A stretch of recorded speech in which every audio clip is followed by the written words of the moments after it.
All right, going to another tryout for the club.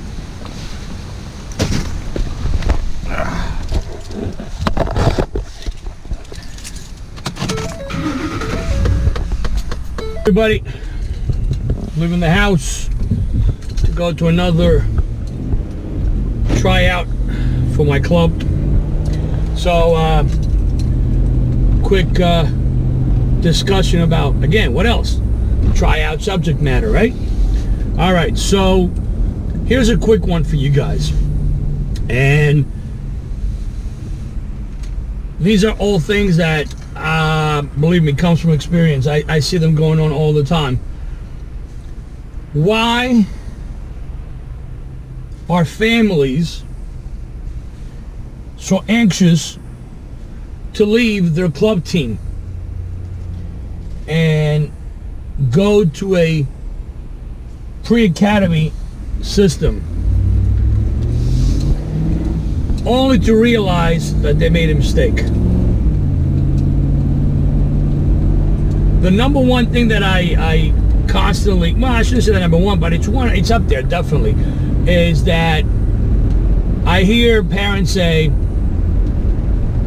this all the time. Well, my kid is the best player and he needs to play at the next level. Okay, so let's examine that statement. My kid is the best player. Where? Is your kid the best player on your team? And where does your team stack in comparison to the rest of the competition that they're playing? The league, for example.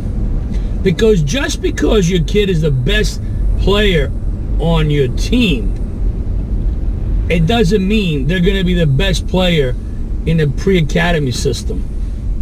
Nor should they be there for that matter. And it happens all the time. Here's a player that gets a lot of playing time in his or her current team. Parents think that they are the best player on the team, so they deserve to go and play with a better competition. They go try out for a pre-academy.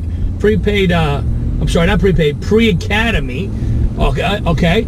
And guess what? That pre-academy, their goal is to get the best players of that age group on a team.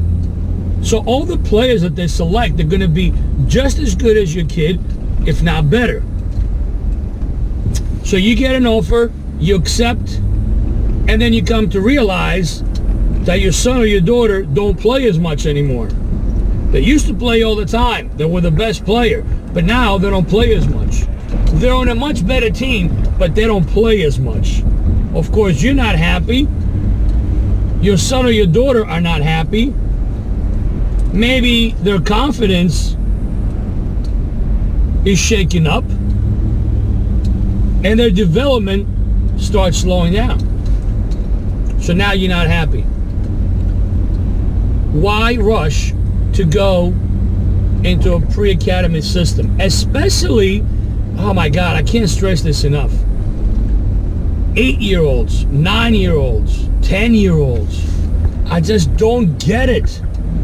I just don't get it. And again, I have nothing against academies or pre-academies, should I say. They serve a purpose. They're there because they're a demand. There's a demand for it. But there's no need, in my opinion, that a family should be paying $12, $15, $17, $18, $2,000 a year for an 8-year-old that you don't even know if they're going to be around playing soccer in the next few years. Personally, I think that players should start going to pre-academy system around the 13 to 14-year-old age. And if they're good enough, at least hey, they kind of peaked. They made up their mind. They're going to be here. They're good enough. They've proven over the years that they want to play soccer and they're good enough. But anyway, think about it. Just because your child is the best player on his or her team, it does not mean they're going to be the best player on the team that you're going to, and it's definitely does not mean that they're going to get just as much playing time as they would where they are. So think about it before you move. Go into the tryout. Peace.